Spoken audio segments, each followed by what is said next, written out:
bank balance.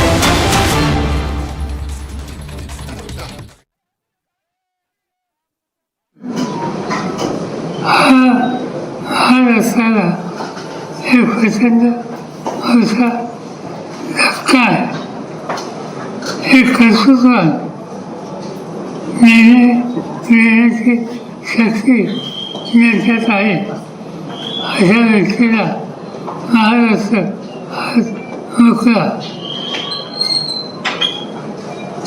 हे काही नुकसान झालं ते भरून निघणार नाही, पण सगळ्याच गोष्टी आपल्या हातात असतात.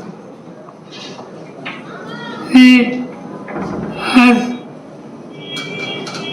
इंडियासोबत येणार नसतो, परंतु All right, Sharad Pawar is there speaking. He's speaking on the demise of Ajit Pawar and he's trying to say, let's not politicize the crash. Sharad Pawar speaking, and as he's speaking, he's also saying he's deeply saddened with this loss. Sharad Pawar there saying, let's not politicize the crash. He's also now spoken and said that the crash was purely an accident. There was no politics involved. He rules out a conspiracy. He says it was an unfortunate accident. It is Sharad Pawar now speaking on Ajit Pawar, his nephew's death.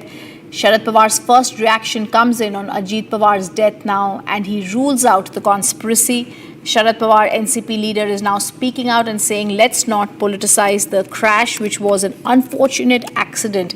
Several people today have spoken out about what happened. He's also speaking out and saying it's not the time to politicize this crash. Sharad Pawar also, Ajit Pawar's death has sent shockwaves in Maharashtra's power corridors, but the veteran politician Sharad Pawar saying it's not the right time to be politicizing the crash. There was no politics involved here.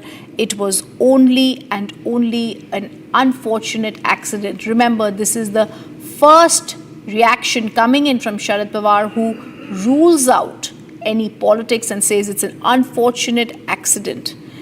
Sharad Pawar also speaking on his nephew Ajit Pawar's demise.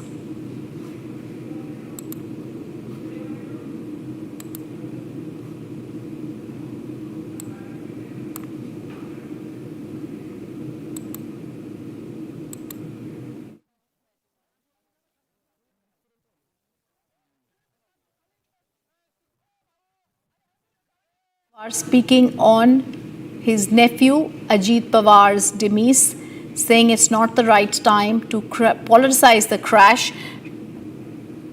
Let's listen to what he said. शुरू कर.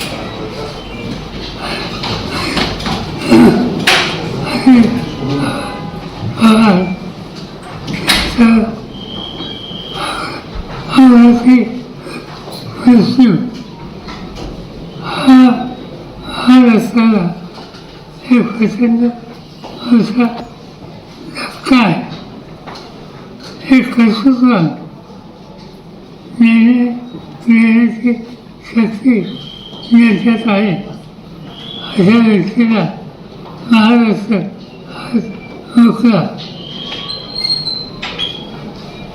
हे काही नुकसान झालं ते भरून निघणार नाही, पण सगळ्याच गोष्टी आपल्या हातात असतात.